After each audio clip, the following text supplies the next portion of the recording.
Bismillahirrahmanirrahim. Alhamdulillah wa dewi masih diberi nikmat, mugi-mugi saged istiqomah ngaji manfaat barokah fid dini wad dunya wal akhirah. Bismillahirrahmanirrahim. Qauluhu bayanul harsi utawi kiku nerangake jelasake bersenggama utawa jima.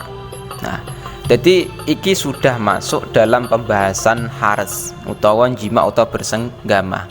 Wa asrori auqatihi lan pira-pira rahasiane pira-pira waktune hars jima utawa bersenggama. Jadi iki nantinya ada rahasia-rahasia waktu di mana seorang suami melakukan hubungan melakukan hubungan intim dengan istrinya pada waktu-waktu yang diperbolehkan, dianjurkan oleh para ulama. Nah, nantinya dijelaskan dalam kitab ini Fathul Izar. Iklam becik ngertiya sira annal maksuda ing sak temene perkara kang den maksud sifate maksud al-aqdha kang agung minan nikahi saking nikah iku at-ta'abudu iku ngibadah. Jadi tujuan pertama, tujuan sing paling besar dalam bernikah iku ta'abud, ngibadah. Jadi tujuan pertama ketika seseorang nikah iku niatkan ta'abud, ngibadah kepada Allah. Jadi nantinya ketika seseorang sudah nikah iku termasuk ibadah, kesunahan yang dianjurkan oleh para ulama-ulama. Wa taqarrubu, sing kedua wa taqarrubulan peparek.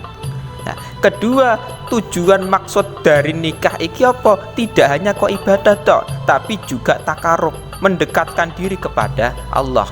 Yang ketiga wa itba'u sunnati rasulilan anut sunai rasul. Jadi yang ketiga, ketika seseorang nikah, maksud tujuan dari nikah iki apa? Niat mengikuti sunai rasul.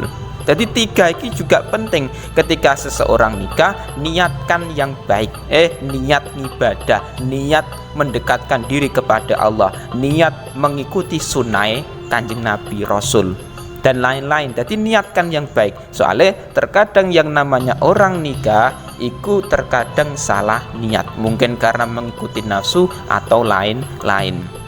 Atau mungkin karena uang juga bisa mungkin. Watahsilu lan hasil apa alwal watahsilul waladi. Nah iki watahsilul waladi lan hasile anak wan nasali lan keturunan.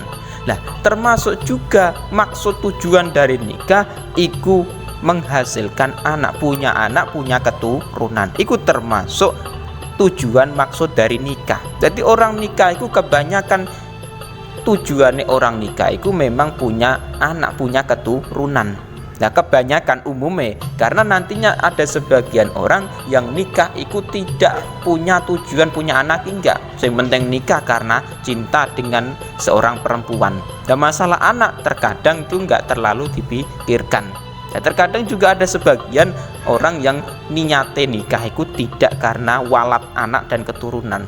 Nah, itu orang beda-beda. Tapi dalam kitab ini kita dianjurkan nikah, itu niatkan supaya nantinya punya anak, punya keturunan.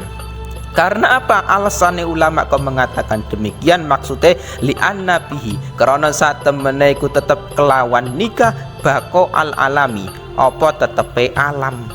Wanti domahu lan runtute alam. Jadi dengan adanya nikah ikulah nantinya alam dunia iki bisa menjadi tetap dan bisa teratur nantinya. Jadi alam iki kok nantinya kok adanya nikah, dengan adanya nikah, proses nikah, keturunan, anak keturunan, akhirnya dunia iki selalu ada. Soalnya nantinya ketika kok nikah kok tidak ada, jadi proses nikah ini nggak ada, ini repot. Nantinya dunia ini nggak ada manusia, karena manusia punah, nggak ada proses nikah.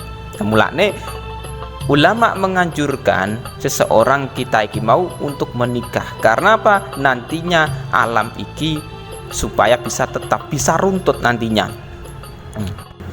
Lah nek misalkan dia nggak mau nikah bagaimana? Wa bitarki hilan kelawan ninggal nikah, wa ihmali hilan ngeremehake nikah, kharabahu apa rusae alam, wa dirasahu lan ilangi alam. Nah, Jadi ketika nantinya kok manusia kok nggak mau nikah, meninggalkan nikah, meremehkan nikah, nah, nantinya terjadi rusak dunia ini, terjadi hilang dunia ini, karena sudah tidak ada kehidupan manusia.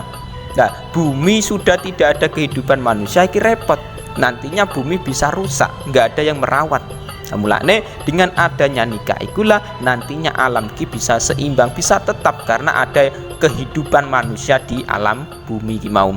Nah, mulane ketika nantinya sewaktu-waktu kok memang sudah tidak ada nikah, dengan meninggalkan nikah, meremehkan nikah, ini juga menimbulkan punahnya manusia, menimbulkan rusaknya alam ini karena tidak ada yang merawat bumi.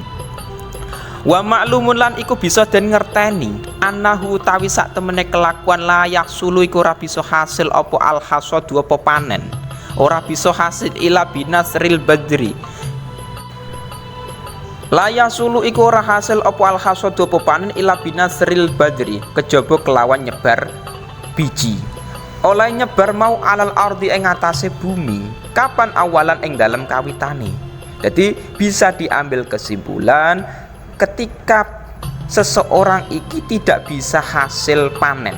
Jadi orang ini nggak bisa menghasilkan panen iku kecuali dengan menyebar biji di atas bumi permulaan. Jadi ngeten, iki perumpamaan orang menikah itu seperti halnya orang menanam.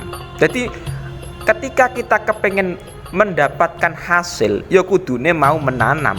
Oh, nggak mau menanam kok pengen dapat hasil. Lah orang yang ngono ketika menikah pengen mendapatkan hasil, ya kudune menikah terus punya anak.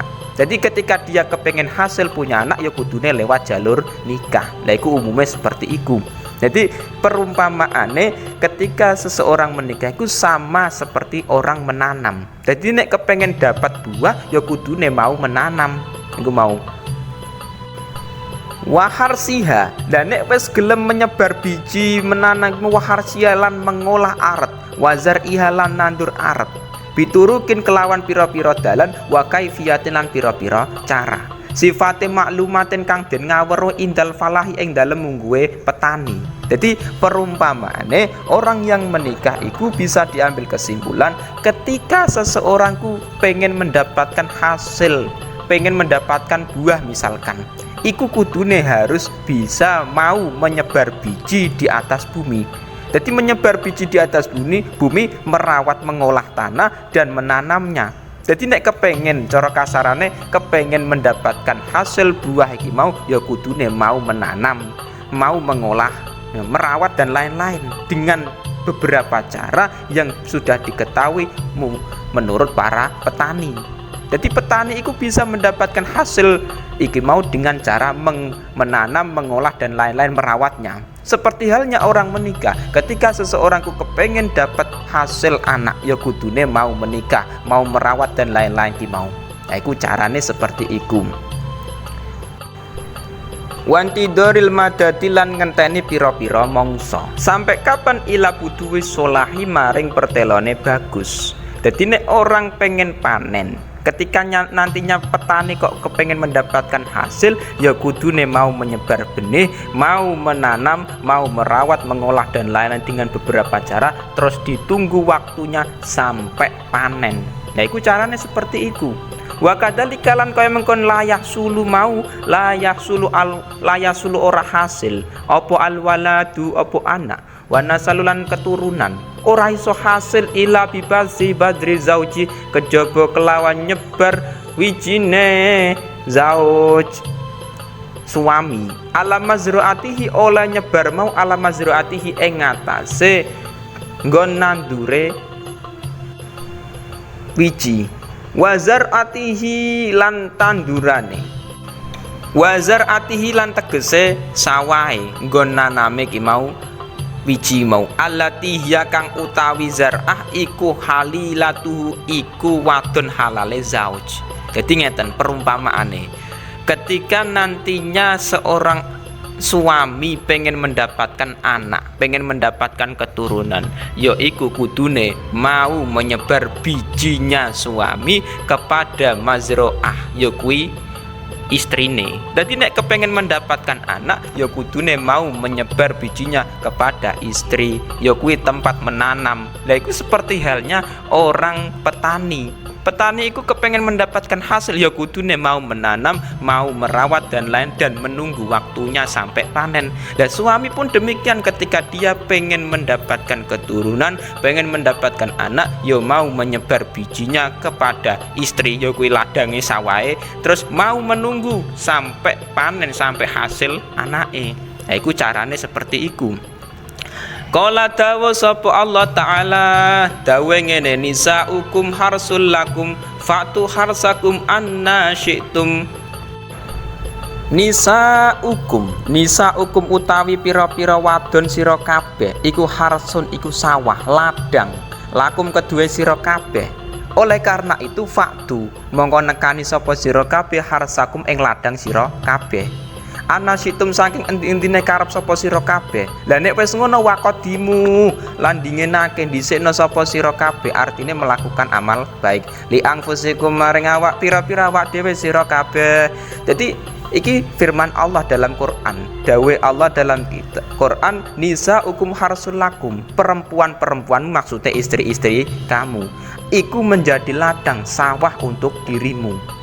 Jadi ketika seseorang nikah, suami sudah menikah, iku istriku bagaikan ladang sawah. Mulane fatu harsakum anasitum. Wes kono, sampean bisa melakukan apapun, sampean bisa mendatangi ladang istrimu tadi dengan yang engkau hendaki.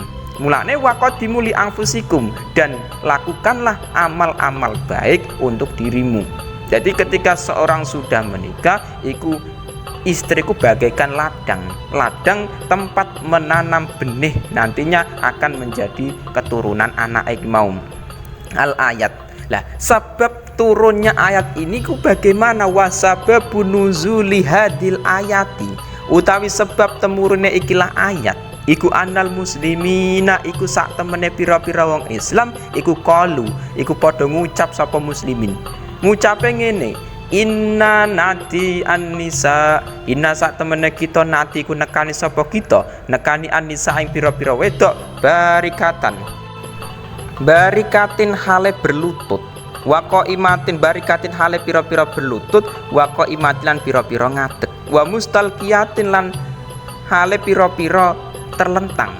Nah, jadi ketika nantinya iki kan nganu asbabun nuzul iki sebab temurunnya ayat nisaukum harsul lakum. Iku ternyata ngeten, anal muslimin qalu, orang-orang Islam iku berkata, inna nati an-nisa, sesungguhnya kita mendatangi istri, artinya jima istri, iku dalam keadaan barikat, dalam keadaan berlutut seperti anjing, wa qaimatin dan dalam keadaan berdiri, wa mustalqiyatin dan dalam keadaan terlentang, wa mim baini aidihinna lan saking antarane pira-pira ngarepe nisa, wa min khalfihinna lan saking burine nisa, ba'da ayakuna ing dalam sause ana apa almuta perkara kang den tekani wahidan iku siji. Dadi ngeten, orang-orang Islam iki berkata, kita mendatangi istri, artinya jima, berkumpul bersenggama dengan istri, iku dalam berbagai cara.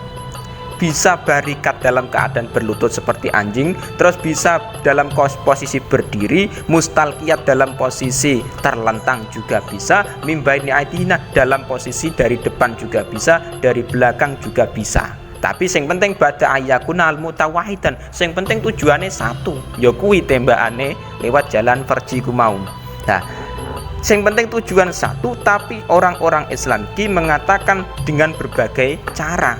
Nah, mulane ketika orang-orang Islam berkata demikian muslimin, faqalat mongko ngucap sapa al yahudu, sapa mirab wong Yahudi, ngucape ngene, ma antum ora ana utawi sira kabeh iku illa amsalil bahaim, illa amsal bahaimi iku kejaba pira-pira sepadane pira-pira kewan. Lakina tetapine kita iku nakti hina, iku nekani sapa kita hina ing nisa ala hayatin ing atase tingkah wahidatin kang siji.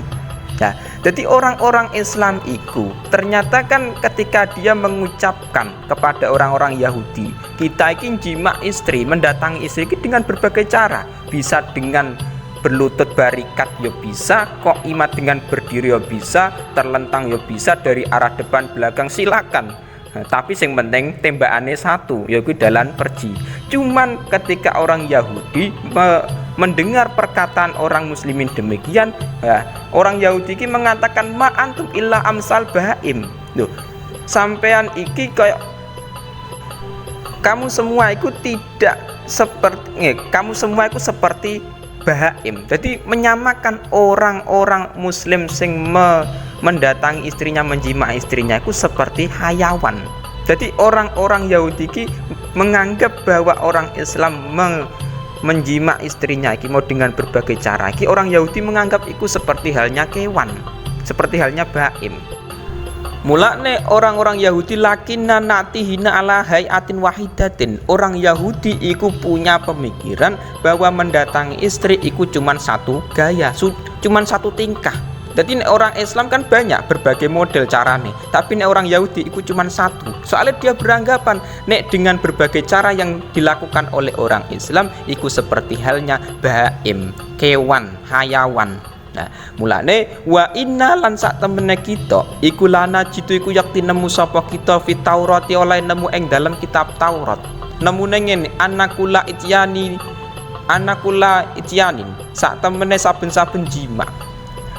Ing sak temene saben-saben jima iku tukta iku den tekakake apa anisa pira-pira wedok gairul istil qoi hale ora terlentang dan sun iku kotor indallahi ing dalem mungguhe Allah.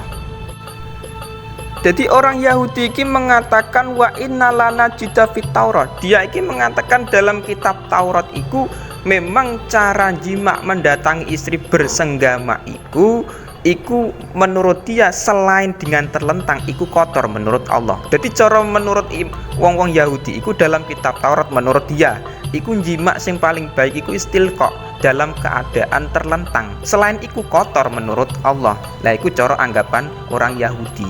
Tapi fa'akdaba mongkong nuli gorohake sapa Allah Ta'ala al Yahuda ing Yahudi.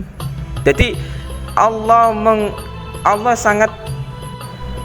mendustakan perkataan-perkataan orang Yahudi. Yang orang Yahudi ini mengatakan nek jima bersenggama dengan istri ini cuma satu gaya, satu tingkah, yakni dengan terlentang. Padahal Allah sendiri itu tidak mengatakan demikian. Jadi nek memang orang Yahudi dengan orang Muslimin ini kan beda anggapan. Nek orang Muslimin kan sing penting tembakane satu, tujuannya satu. Adapun caranya bebas. Cuman orang-orang Yahudi iku punya anggapan nek memang jima iki mau nek jima bersenggama dengan istri iki sing paling baik iki satu gaya iki mau dengan cara terlentang. Adapun selain iku menurut dia kotor.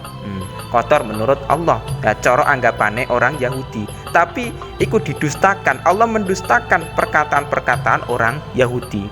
Jadi sebenarnya itu nek menurut Islam, ulama-ulama dalam kitab-kitab lain itu tidak masalah. Orang jima bersenggama dengan istriku dengan berbagai model, berbagai cara itu nggak masalah.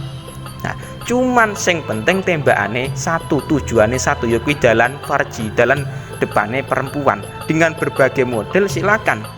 Cuman nantinya ulama iki membahas dalam kitab Fathul Izar dan kitab-kitab lain iku memang sing paling afdol, paling utama iku dalam posisi terlentang, dan iku memang tidak wajib memang. Dan memang ulama membahas masalah iku dalam kitab-kitabnya. Tapi orang Yahudi iku pemikirannya tidak seperti orang-orang Islam. Mulane dia punya anggapan tujuan dari posisi jima iki mau satu tok iki mau. Nah, mulane iku didustakan oleh Allah.